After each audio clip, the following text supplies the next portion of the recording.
I'll admit it, I'll admit it. Watch your motherfucking tone, boy. Yeah, it hurt, boy. Oh, here going on, motherfucker that don't understand the concept of putting money first, boy. What is up, everybody out there on YouTube? Back to you again, like I never left, with another video. Woke up in the mountain today. I'm actually doing a 34 reset because I ran out of hours. Riding solo been very interesting the last couple of days, man. First off, if you watch my last video, I just got a truck. Been riding solo for a couple of days, whatever. So basically, I'm riding down, just minding my business, cruising. I got a load at this point. I'm headed over to North Carolina, to drop this load off, right? It's actually another company-to-company load. It was a load of tires, I guess they were going from, from Utah to Tar Heel, North Carolina, basically. So I'm minding my business on the road, just driving. I get a message from my DM like, hey, got this guy, he's in Wichita, Kansas, he's kind of stuck, it's a family emergency, he needs to get home, right? I'm like, oh, fuck that, right?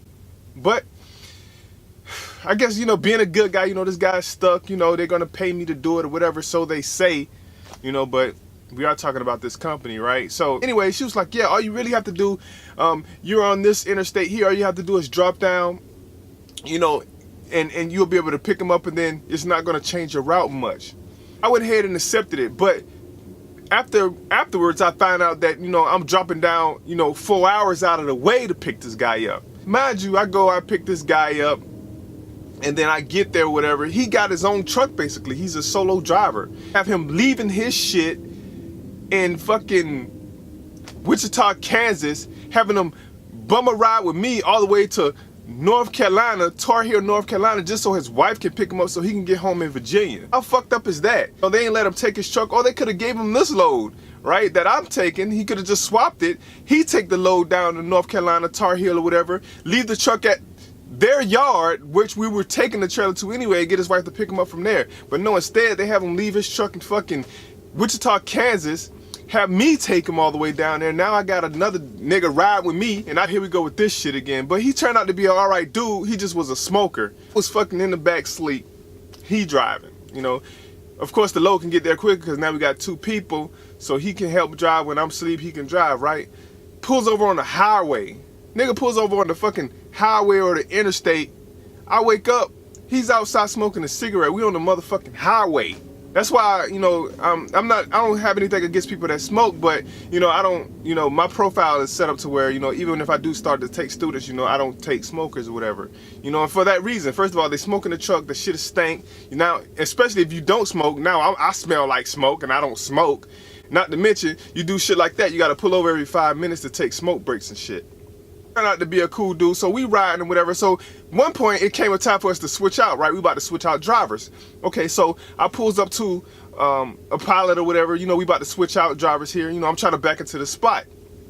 It was a little tight, so he was like, let me get out and help you. I was like, all right, cool. So he gets out, I'm backing into the space, it's a very, very, very tight space. Out of nowhere, fucking this guy that was in his truck, he gets out. Okay, we all know why he gets out. He don't want nobody to hit his shit. So, I mean, I understand that. He gets out, he's watching us. And another dude from the same company pulls up. He jumps out his truck like, hold on, let me help y'all guys out. I'm a trainer, let me help you back. I'm a trainer. I want to hit the motherfucker with like, no, you could get in your own truck. I'm a trainer myself if I wanted to go there. But, me, I'm not that type of dude. So I didn't say nothing about me being a trainer, just taking a training course and nothing like that. So he's attempting to help me back or whatever, and then I just was like, you know what, if it's too tight, don't even attempt it, bruh. Just go somewhere else. So that's what I told him, and he gets all mad, I guess. I was like, nah, man, I'm good, man. I'm just about to go park somewhere else. This space is kind of tight, it's not worth it. It's not worth it. I'm not out here to try to showcase my skills or some shit. It's not worth it. So I'm about to go park somewhere else, right? So we did just that. Me and homie, we gets back in the truck, we said, fuck it, we roll out. We head to another truck stop that's less congested, right? It's a fucking message on the Qualcomm that says, you guys were involved in the accident. You should send a macro 50, whatever. Macro, get a police report, don't leave the scene of an accident. I ignored that shit. I'm like, what the fuck they talking about? Bet you it was the nigga that worked for this company that called and said some shit like that, talking about we back to hit a mirror. All because you don't want to try to showcase your training skills and help me back up into some shit that I don't want to get into? What kind of shit is that? Excuse my language, but that shit kind of pissed me off a little bit on the low, right? 5 minutes later, they called my phone. And I guess this guy was the compliance guy or some shit. He calls my phone like, yeah, were you the last driver on the truck? I'm like, yeah. He's like, well, we were involved in an accident. I said, look, Brian, look, man, I wasn't involved in no accident. We was trying to back up. The space was tight. So what we did was we did, you know, push the guy mirror in on the truck so his mirror won't get hit. And I had to do that only because this motherfucker taking up 2 parking places with his truck and shit. So what else I was going to do? Once we got out of the space, we pulled his mirror back. Nobody touched anything. Because with this, being a truck driver, if you run over a fucking curve, like literally, if you run over a curve, it's considered an accident. I don't know if that's just this company's policy or whatever, or that's a standard right trucker thing, but motherfuckers in trucks run over curves all the time, right? Shit can't be the case. But anyway, this motherfucker say I was in an accident. I said, look, man, I wasn't in no accident. We ain't touched nothing. We ain't hit nothing. The space was tight, so we opted to go park elsewhere. He was like, all right, well, I just want to hear from you what happened.